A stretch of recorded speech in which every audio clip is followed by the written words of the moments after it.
I remember the question like a splinter under my skin. Are you going to lunch? It was the kind of question that lived in the rhythm of the office. Automatic, polite, routine. The kind of small human noise that stitches a day together. I didn't hear it at first. I was staring at a sad egg salad sandwich that had given up on being appetizing. Rain was already unmaking the city outside. The forecast had promised thunder. I shook my head without thinking. Marie laughed like someone trying to sell joy. "Come on," she said, bright as a painted postcard. "There's this cafe 2 blocks down. I've been dying to try. We can hail a cab and split the fare." It was Friday. The office had thinned into ghost desks and hum of fluorescence, the kind of hum you learn to ignore when you live in a building full of other people pretending they are not alone. I shrugged into my jacket because, why not? Thunder was a rumor yet. We are fragile optimists. We step into elevators as if a small metal box can't hold a dark thing the sky has decided to do. The elevator had a glass ceiling. Who puts a glass ceiling on an elevator? Architects with a cruel sense of theater. That's who. You can watch the floor above you recede. You can watch light get eaten. We stepped inside, pushed the ground floor button, and fell like the rest of the city's small, vertical plummets of hum and metal. The first sound was wrong. It was a boom, so loud it felt like someone had dropped a planet on the roof. The lights stuttered. The elevator lurched. Marie's laugh turned into a shriek. For a second, I thought it was just thunder with a career as a bully. But then the lights died, and the car pitched into darkness, like a throat swallowing the sky. Down there in that dark time rewrites itself. Seconds swell. My heart punched my ribs.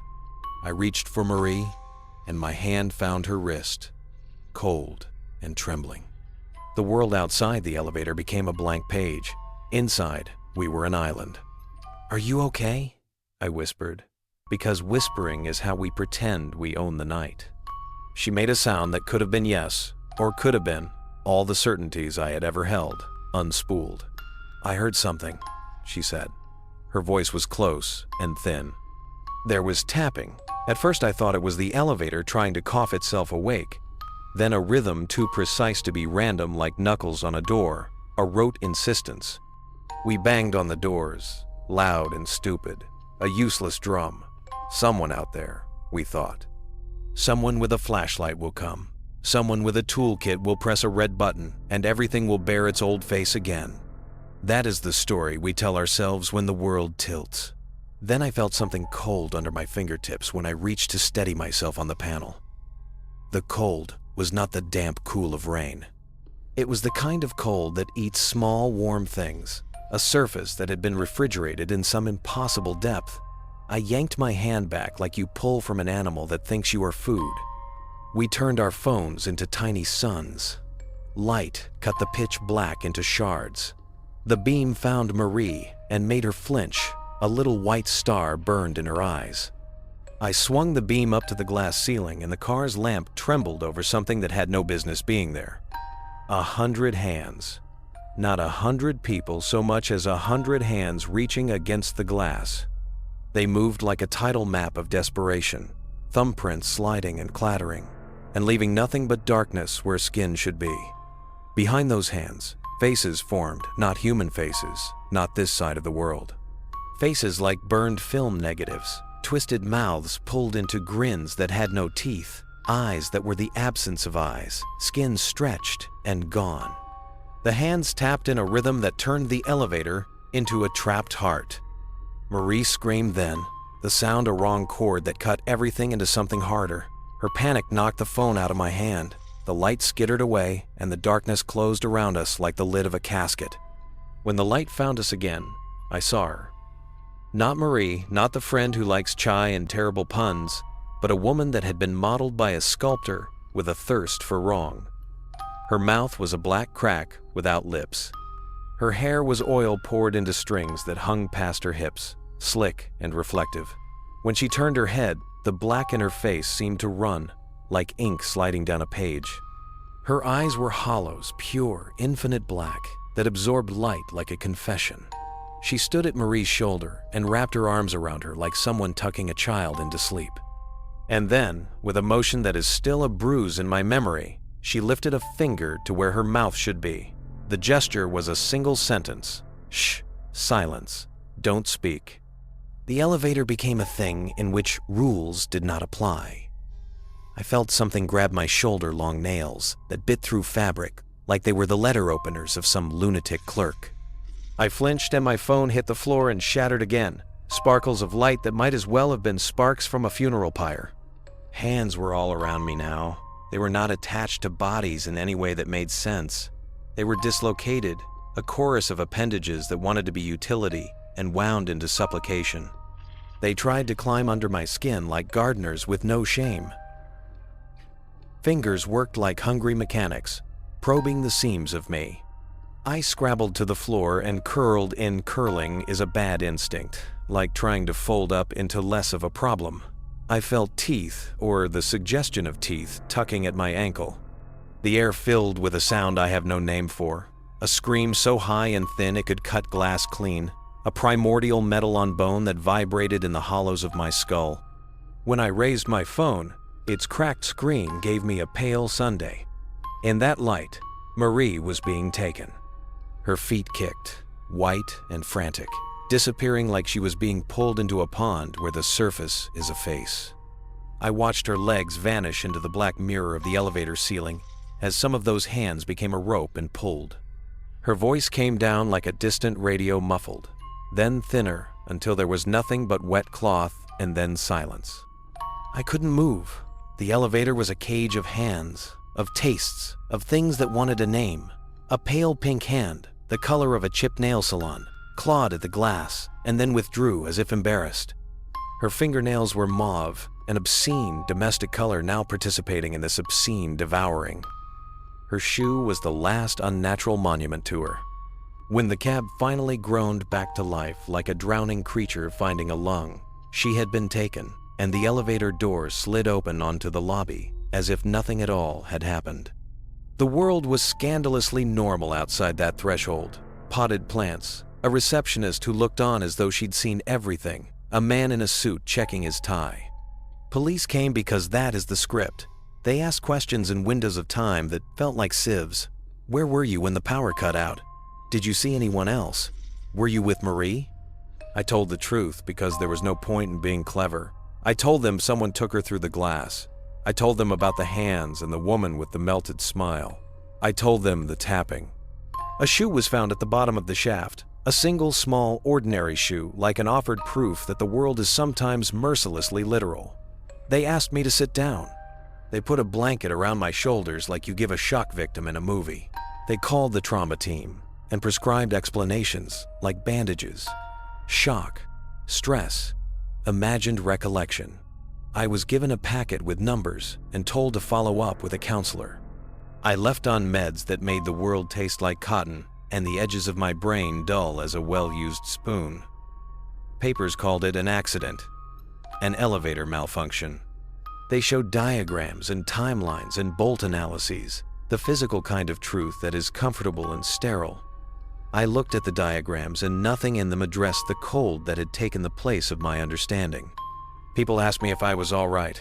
I nodded because nods are currency and people like to be paid with easy answers. They gave me meals and pity and the occasional look that measures the size of the disaster you inhabit and decides how much empathy to allocate. I kept my mouth closed more than I should because every time I spoke, the story became a thing that could be tested and dismissed. They told me to be careful with my recollection, that stress fractures memory. I tried to believe them.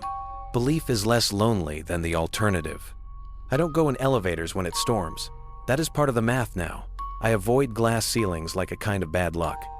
When rain comes, I feel the sky like someone scraping a spoon along a glass, tiny complaints that coil into a larger, terrible song. If there is thunder, my hands go to my pockets like prayer. I do not take the elevator. I take the stairs and count them until my lungs burn and my calves become something I can trust. The stairs are noisy and human. The stairs are clumsy and have railings, and sometimes someone else will brush past you and curse about being late. That noise is a comforting lie I allow. Sometimes, when there was nothing else to fill my head, I replay the tapping. It was not random. It was a cadence. It had rhythm and purpose. Hands tapping in code, if you choose to make them into words. The woman at Marie's shoulder, her smile had no teeth, and her eyes were hollow, holes that absorbed light like prayers. She put her finger to her mouth in the exact, civilized gesture we all learned to keep children quiet. It was the last politeness I saw before panic tore the thing open. I tried to rationalize. Maybe it was a door on the shaft, making noises like a child tapping at glass. Maybe I misremembered the number of hands. Maybe the woman was a trick of reflections and stress and rain on the glass. The rationalizations are soft things you wrap around the terrible, hard core of what happened. But at night, when a storm comes and the rain is 1,000 nails on the world, I hear the tapping and the polite finger to a mouth, and the last sound of my friend being pulled into a darkness that was waiting with a patience like an accusation. If you ever find yourself in an elevator when the lights go out, listen to the way your own heartbeat says you are small and mortal. If you hear tapping above your head, do not assume it is someone trying to help. If you see hands where hands should not be, if you sense cold that is not rain, if you watch a face turn to you and put a finger to lips and say, "Shh, run." Do not stand in civilized squares and wait for an answer to arrive. Do not try to prove you are right, because rightness will not keep you. If they are patient enough to wait until you step inside a small metal room, then they are patient enough to count everything. They will wait until the moment you feel alone, and then they will do what they intend to do. Marie's shoe sits like a punctuation at the bottom of a shaft. It is small and ordinary, and more honest than most things. People pinned labels to the event: tragedy, accident, unforeseeable mechanical error. But there is an anatomy to this that explanations do not stitch up. There is the sound that staccato knock at the ceiling, and there are the hands, and that woman with the lipless grin and the finger, and there is the way the elevator light dies, like the lids of a great eye closing. I tell the story because stories are teeth that keep the bones of memory from dissolving. I tell it because somewhere inside my chest, something calls for an audience, even if that audience says I'm deluded. Believe me or don't, I will sleep less either way. When the rain comes hard and the city smells like boiled copper, I will choose stairs. I will walk until my legs hum, and my breath is the only violent thing I have to answer for. I will watch the glass ceilings and the windows with an eye that is both cowardly and wary. I will not let this world make my small allowances for bravery into the currency something uses to take people away. If you find yourself in a dark elevator, remember the tapping. Remember the polite finger to a mouth. Remember the hands and the muzzled screams and the shoe at the bottom of the world. Remember, and tell someone who will listen. Or maybe don't. Maybe you will tuck that warning away like a shard of glass in your pocket, sharp and silent. Keep it close. Keep it ready. Never be the last person to say, "Shh," when there is truly no reason to. Because the next time that glass ceiling reveals a face, and the finger comes up to a lipless mouth, and the hands start to tap, you will need to know whether you will be brave or whether you will be small. You will have to decide, in the bright, terrible second, if you will run or if you will hold on. And if you hold on, remember that the hands are hungry, that the calmest woman in the room might have the strangest teeth. Remember that Marie's shoe fell because the world sometimes keeps one small proof of its intentions. There's a cadence to things that want to be kept. Tapping, a finger to a mouth, silence. When those elements meet in a small metallic room, the thing that emerges is not random, it is designed. It is patient. It is waiting for someone to be alone enough to be taken. If you hear it, and you love someone, and you have legs that can carry you, then run. Run down the stairs and never think that an elevator will be the same as it was when you stepped in. Because elevators are small, controlled spaces, and that is what makes them perfect. They are tidy. They are ordinary. They are where you go when you think the world will let you pass without question. But the world sometimes keeps other plans. The world sometimes has visitors. And those visitors understand the geometry of small rooms and little metal doors. They understand that if you are inside and you are alone, you will be chosen. Never get in an elevator during a storm, not if you have any say in it at all. Not if you want to come home whole. Not if you want to keep your friend's shoes where they belong, with their feet inside them. If you think this is superstition, then take the elevator. If you think it is an old story someone made up to sell something scary, take it anyway and test the theory. I won't tell you what to do because choices are yours and I'm tired of telling people what to avoid. But know that I will be taking the stairs and I will be listening to the rain like it is a clock. I will be waiting for the tapping, and when I hear it, I will count down my steps and I will not be inside any small metal box when the world wants to play its polite, patient games.